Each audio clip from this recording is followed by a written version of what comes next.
आज के मंत्र में ईश्वर से और विद्वानों से प्रार्थना की गई है। हे ईश्वर,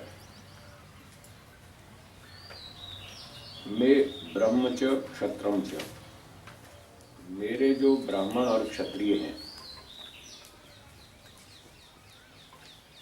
वे दोनों अच्छे हों, उत्तम हों। मेरा ब्राह्मण जो है विद्वान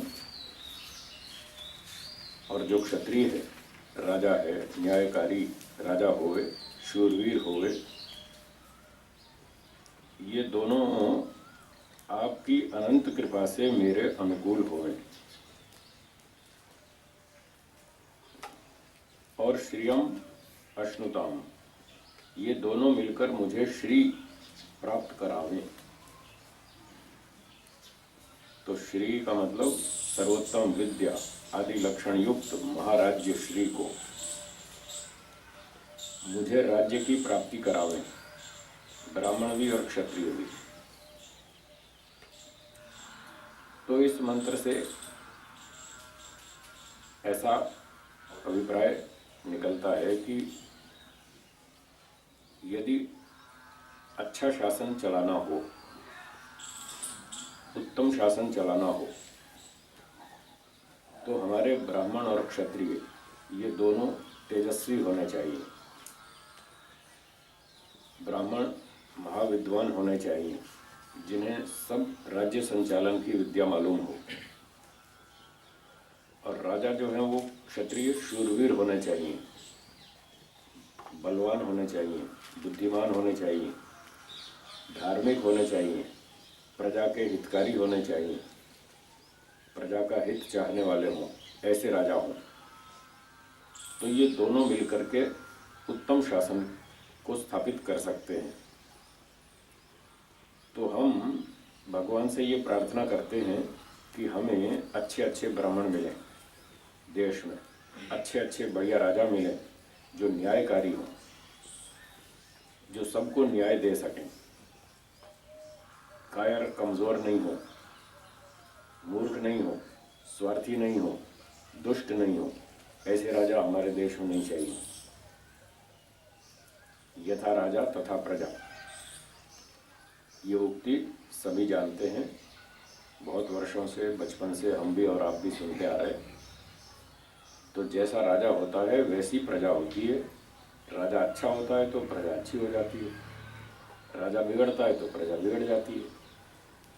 तो प्रजा का शासन अच्छा हो, प्रजा सुखी हो, इसके लिए राजा बढ़िया होना चाहिए, न्यायप्रिय होना चाहिए, और जो अन्यायकारी राजा हो उसको हटा देना चाहिए, उसका विरोध करना चाहिए। महर्षि दयानंद जी ने सत्यार्थ प्रकाश के अंत में लिखा है, स्वमंतव्यामंतव्य प्रकाश, उसमें अपने 51 सिद्धांत लिखे हैं।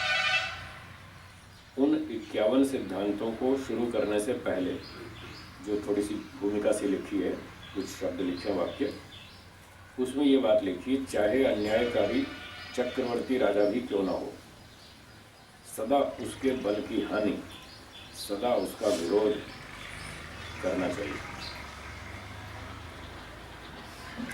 और चाहे इस कार्य में कितना भी दारुण दुख प्राप्त हो, चाहे प्राण भी चले जाए,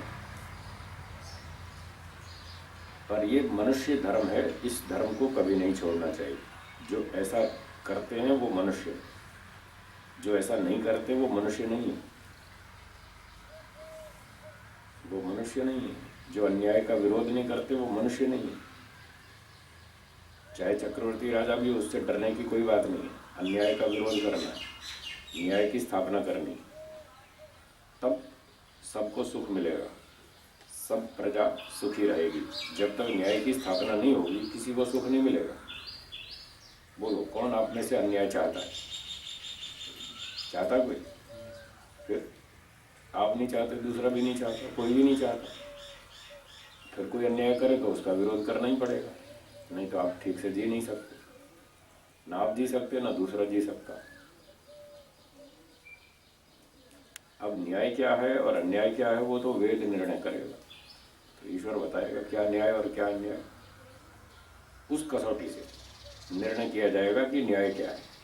ब्राह्मण के क्या कर्तव्य हैं वो वेद बताएगा, क्षत्रिय के क्या कर्तव्य हैं वो वेद बताएगा, वैश्य के क्या कर्तव्य हैं वो वेद बताएगा, शूद्र के क्या कर्तव्य हैं वो वेद बताएगा। जो कर्तव्य बताए उसका पालन करो, ये न्याय है।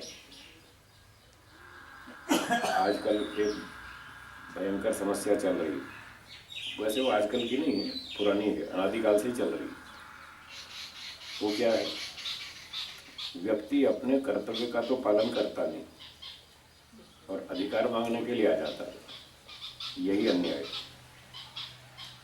यही सबसे बड़ा अन्याय है। कर्तव्य का तो होश नहीं उसको कि मेरा कर्तव्य क्या बनता है, वो तो पूरा करेगा नहीं और अधिकार मांगने के लिए आ जाएगा। क्यों जी, समझ में आया? ये न्याय है क्या? ये न्याय नहीं है। अपना कर्तव्य पूरा करो, अधिकार तो अपने आप मिल जाता है। कर्तव्य निभाओ, उस पर ज्यादा जोर लगाओ, अधिकार तो लोग अपने आप दे देंगे। जब आप अच्छा काम करेंगे तो लोग अपने आप आपको सुविधा देंगे, प्रशंसा करेंगे, स्तुति करेंगे, धन भी देंगे, सम्मान भी देंगे। लोग तो अपने आप देंगे, देने वाले बहुत बैठे हैं। पर आप काम तो दिखाओ, कुछ काम तो करो। तो न्याय की बात यह है, अपना काम करो, पूरी ईमानदारी से करो, बुद्धिमत्ता से करो और मेहनत से करो, फिर अधिकार तो अपने आप मिल जाता है।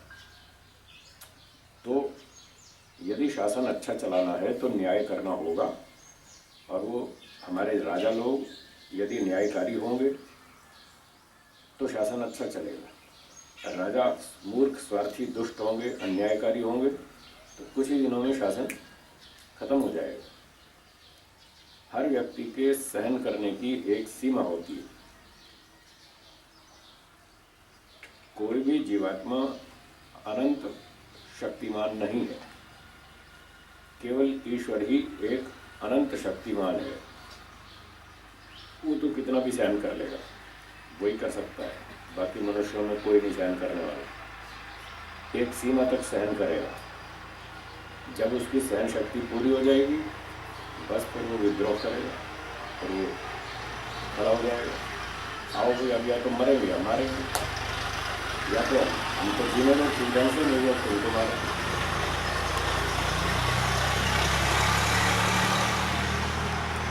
इसलिए यदि राजा न्यायकारी हो तो प्रजा में ये विद्रोह नहीं होगा। वो न्याय करेगा, सबको न्याय मिलेगा, सब लोग शांति से जिएंगे, सुख से जिएंगे और राजा की प्रशंसा करेंगे, उसको सम्मानित करेंगे, उसकी रक्षा करेंगे, उसको सहयोग देंगे। इस प्रकार से तो हम ये भगवान से प्रार्थना करते हैं कि हे भगवान, हमारे देश में ब्राह्मण महाविद्वान हों, सब प्रकार की विद्याओं को जानने वाले हों, बुद्धिमान हों, धार्मिक हों, चरित्रवान हों। ऐसे ही हमारे राजा भी क्षत्रिय, वो भी बलवान हों, वीर हों, शूरवीर हों, डरपोक, कायर, कमज़ोर नहीं हों, न्यायकारी हों और वो बढ़िया शासन चलाने में चतुर हों, बुद्धिमान हों। ऐसे राजा और ऐसे ब्राह्मण हमारे देश में हों तो इनकी सहायता से हम उत्तम विद्या की प्राप्ति करें, हम भी सुख को प्राप्त करें, शांति को प्राप्त करें, आनंद को प्राप्त करें, तभी ये सब होगा। फिर देवा, फिर विद्वानों को भी संबोधन किया, हे विद्वानों, मई श्रियम उत्तमाम दधतु, मुझ में वह उत्तम श्री को धारण कराइए। जो उत्तम श्री है, उत्तम श्री का अर्थ किया कि विद्या आदि लक्षण समन्वित जो श्री है। तो श्री का मतलब हुआ ईश्वर की दी हुई वेद विद्या, और फिर राज्य भी, धन भी, संपत्ति भी, सब कुछ चाहिए। केवल विद्या से पेट नहीं भरता और केवल संपत्ति से जीवन ठीक नहीं चलता। जिसके पास विद्या तो बहुत है और खाने को रोटी नहीं, वो भी भूखा मरेगा, वो भी सुख से नहीं जी पाएगा। और एक के पास संपत्ति तो बहुत है, उसको ये पता ही नहीं क्या खाना चाहिए, क्या नहीं खाना चाहिए। वो शराब पिएगा, अंडे खाएगा, मांस खाएगा, उल्टे सीधे काम करेगा, भ्रष्ट हो जाएगा, खत्म हो जाएगा। तो श्री का अर्थ केवल संपत्ति नहीं है, संपत्ति भी चाहिए और उत्तम विद्या भी चाहिए, जिससे कि हम उस संपत्ति का ठीक ठीक सदुपयोग कर सके। दोनों चीज़ें चाहिए। तो ऐसी श्री हे विद्वानों आप मुझ में धारण करावें। तस्यै ते स्वाहा, मैं उस श्री की प्राप्ति के लिए अपने आप को समर्पित करता हूँ। विद्वानों को समर्पित करता हूँ और ईश्वर को समर्पित करता हूँ। इन दोनों को मैं समर्पित करता हूँ। ईश्वर भी मेरा मार्गदर्शन करे, मुझे रास्ता बताए कि मुझे ऐसी उत्तम श्री की प्राप्ति के लिए, उत्तम विद्या सुख शांति आनंद संपत्ति की प्राप्ति के लिए मुझे क्या करना चाहिए। और विद्वानों को भी समर्पण करता हूँ, विद्वान लोग मुझे मार्गदर्शन करें कि मुझे क्या करना चाहिए जिससे कि मुझे सब प्रकार के धन संपत्ति विद्या सुख आदि की प्राप्ति हो। तो ईश्वर तो हमें सूक्ष्म रूप से मन में प्रेरित करता रहता है और बहुत सी बार हमें पता भी नहीं चलता कि ईश्वर ने हमको कितनी अच्छी अच्छी क्या क्या प्रेरणाएं दी।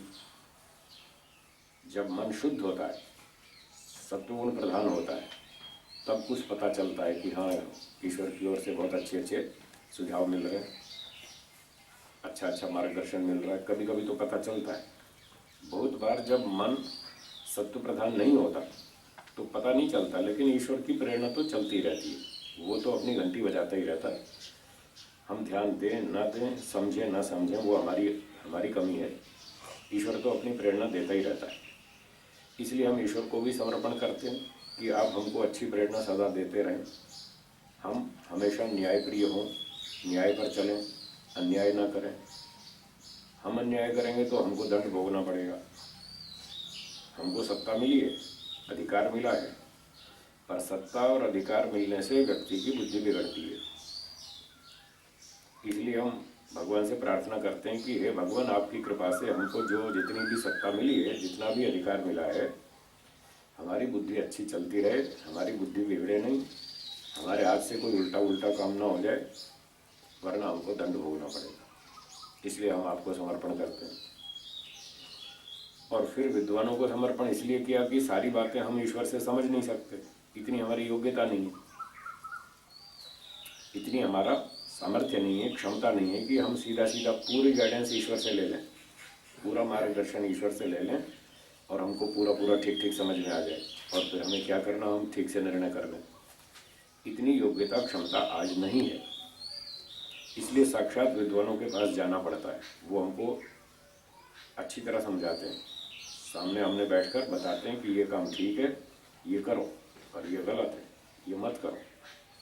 तो वो बात सीधी साक्षात बैठकर सुनते तो समझ में आती है। तो इसलिए विद्वानों को समर्पण किया कि हे विद्वानों हमारा मार्गदर्शन कीजिए ताकि हम गलत काम नहीं करें और ठीक काम करें।